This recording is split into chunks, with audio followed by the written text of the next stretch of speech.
Welcome back to Just Chattin', and this is the series of videos we do on Thursday and Sunday evenings just for our own entertainment. So I decided to start this video out a little differently today. My neighbor Jane, and you've all heard me talk about Jane, she lives across the street. She is 85. She stopped by for a visit yesterday, and of course, Audie was all over her. So I started filming, and I figured I would share it with you because, as you can see, Audie is delighted to have company. Unfortunately, every now and then he would get overexcited and start nibbling on Jane. Anyway, thought I would share this when we come back. We are going to take a look at Nutmeg, the Archie Types podcasts, and yes, lies, lies, and more lies.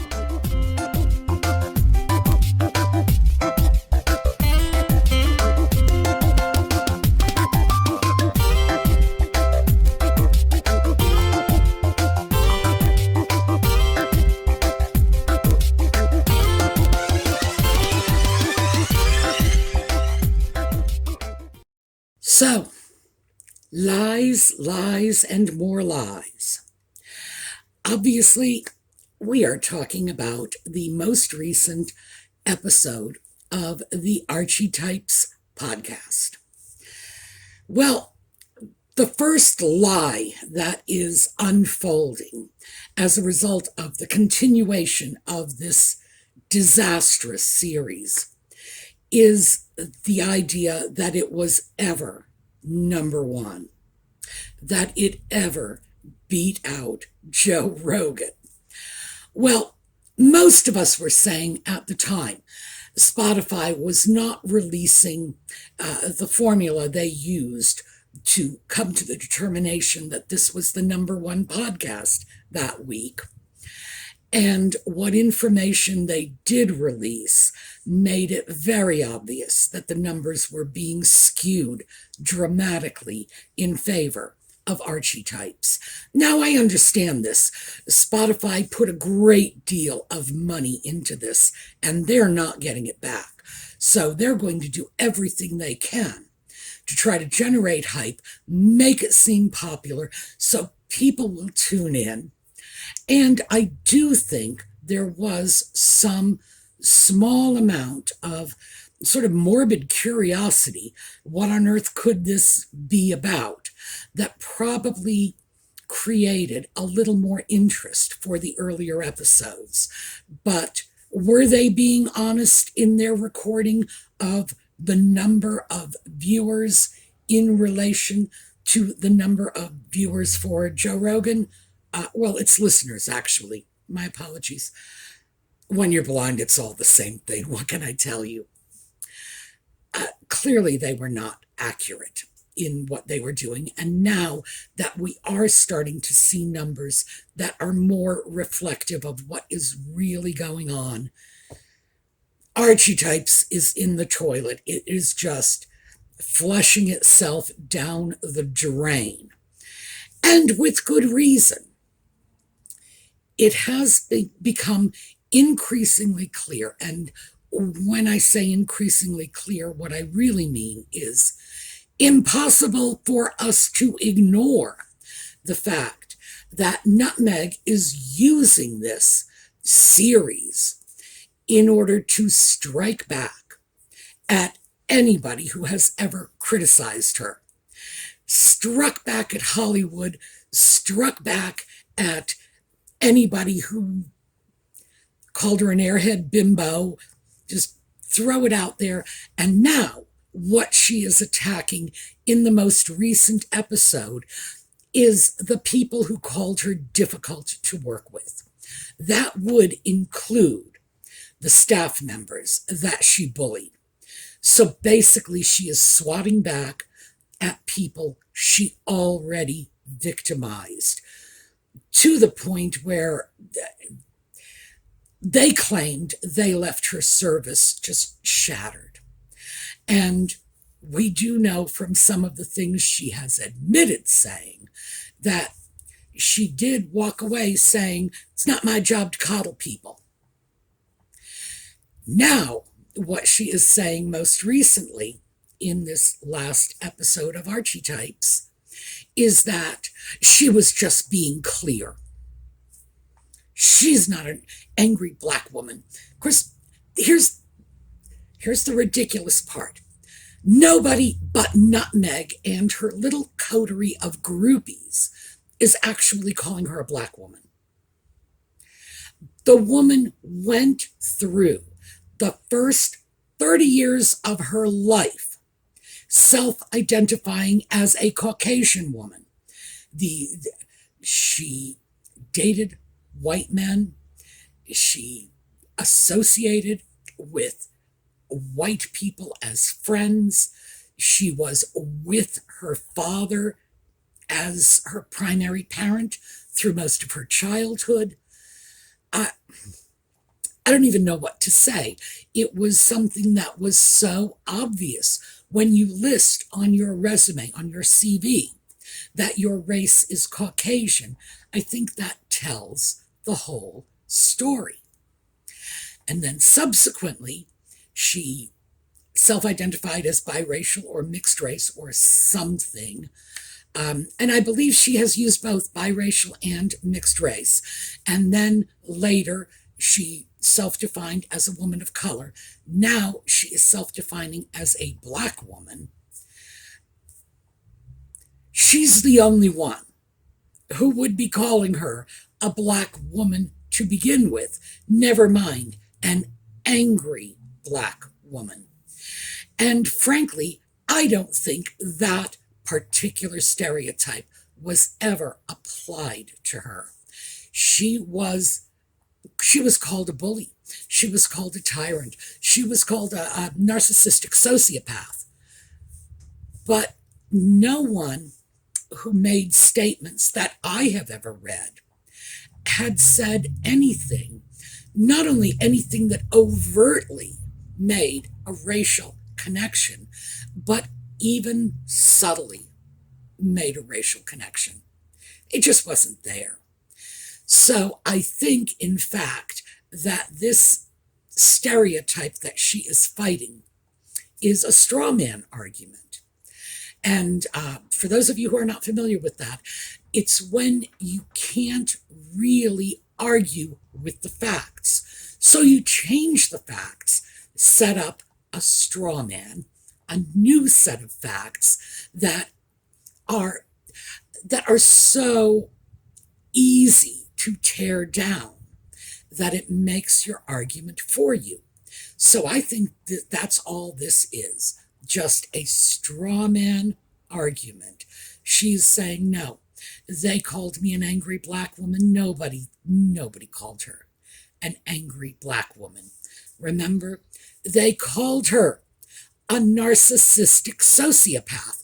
Keep that in mind, because I think we are mighty close to the truth there. But she is still using this so-called entertainment podcast. Well, actually, I looked it up. It is listed as an educational podcast. I'm speechless at that one. She's still using that in order to vindicate herself, to justify her actions, no matter how difficult they are to justify, to tell her truth, to reshape the narrative as she sees it. And frankly, shame on Spotify for allowing her to do this. This is not something that should be put out as either entertainment or education. It is strictly the Nutmeg Justification Show. So let's back away from Archetypes as a whole and take a look at some of the more interesting statements she made. Now, social media has been tearing apart the comment she made when she was speaking with a Nigerian woman saying, I am 43% Nigerian. Really? Is that something like, and I'm Maltese?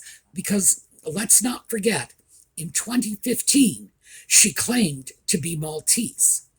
Oh, and that was not on her mother's side, by the way.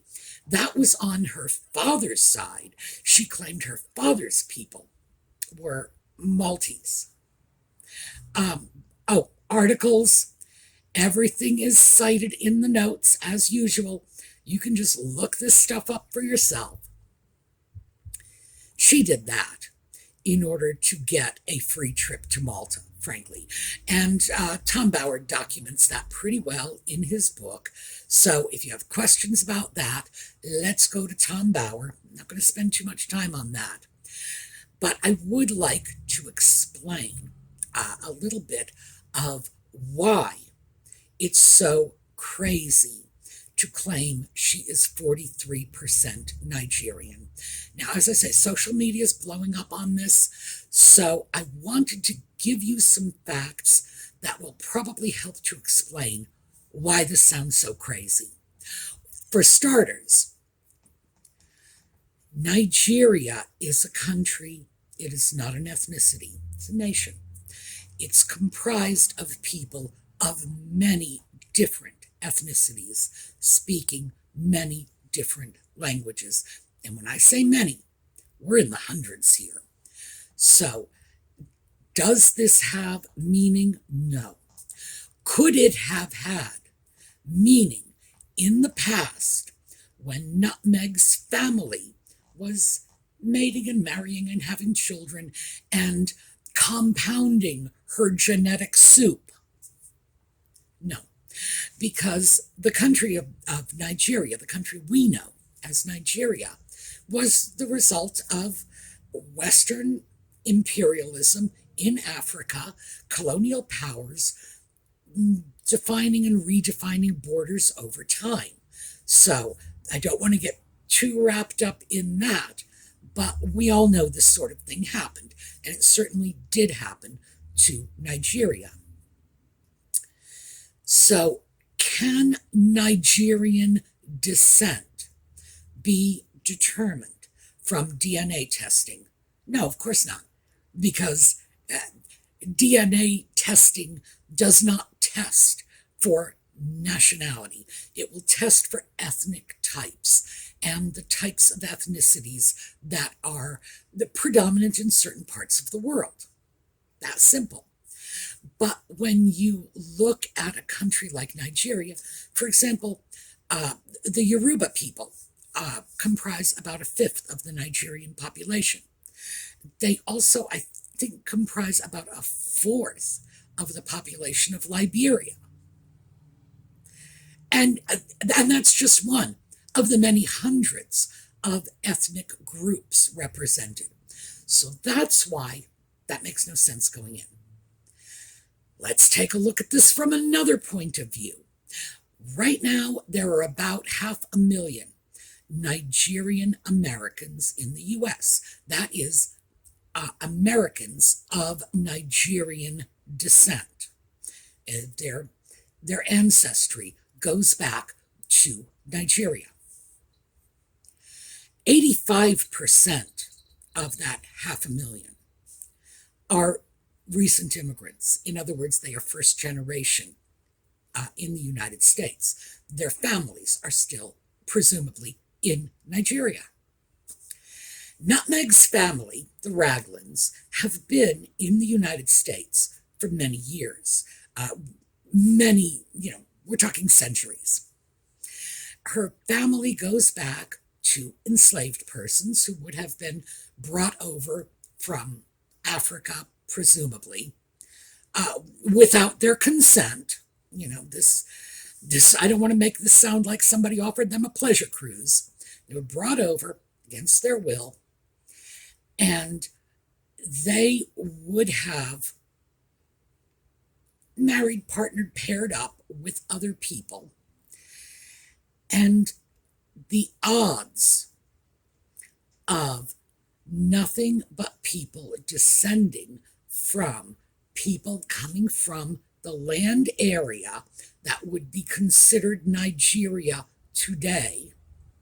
Remember, we're taking modern terms and throwing it on people who lived 150, 200 years ago. The odds of them doing nothing but pairing off with Nigerians are just unbelievably low. So, does that even make sense? Of course not. Because remember, if she is 43% Nigerian, we know the Markles are not. They are 0% Nigerian. That would mean Doria has to be 86% Nigerian. And as I say, the odds of that are astronomical. So this is why people are looking at this saying, no, this is it's crazy. I look at it and say, yeah, it's about as credible as when she claimed she was Maltese. And by the way, that story was completely exploded. No, she did have an Irish relative who was in Malta at some point, but this was a person of Irish descent because the British did, in fact, have a presence in Malta for a long time. That's all. Just an Irish person living in Malta. It had nothing to do with her ethnicity. So, 43% Nigerian, yeah, I put it right up there with her claims that she was Maltese. At what point, and this is where we're getting to the point of this video, at what point are we going to look at this woman and say, I'm sorry, I'm through with your lies. It's been one lie after another, and gosh, rather than stopping, it's just like she doubles down. On the Archie Types podcasts alone, we saw her try to top Serena Williams' story about her baby falling from the high chair, and then Williams had to go compete in a tennis match. And of course, Nutmeg had to top that, with her baby nearly burned to death in a fire that never happened. And then she had to go on tour. Obviously, the evil British racist royal family made her do that. We know the narrative. And now, because she is with a Nigerian woman, she's like, but me too, I'm Nigerian. By the way, when her second guest came on, her second guest said, I'm from Los Angeles. And she's like, me too, I'm from Los Angeles. This is a woman who cannot bear to have the focus on anyone but her. Whatever you say, she's going to have to top it. She's going to have to get in there. She's going to have to make it about her. We should know this. This should be old news to us. And I don't understand why it isn't. Now, when I say us, I'm talking about us globally, the people of the world, the people to whom these narratives are spread. I am not talking about those of us who are figuring out what's going on. And some of us have been for some time. Most of you were very clear about what was going on with this woman long before I was. And I will say that freely. I walked into this as a latecomer, and when I started doing videos about Nutmeg and Ginger, you were the ones who were saying, why are you surprised by this? Didn't you see this? No, I was surprised. Why are we, as the Spotify listening public, as the newspaper and magazine reading public, as the internet using public, why are we not rejecting everything she says completely out of hand. How many lies is it going to take before we finally just say no? And that's the day I'm looking forward to. When that day comes, I'm going to have to go find something else to make videos about, but I will do it happily and gratefully because, in fact, this has got to stop. This is, in fact, the misinformation that Nutmeg and the Ginger Sock Puppet are always running on about.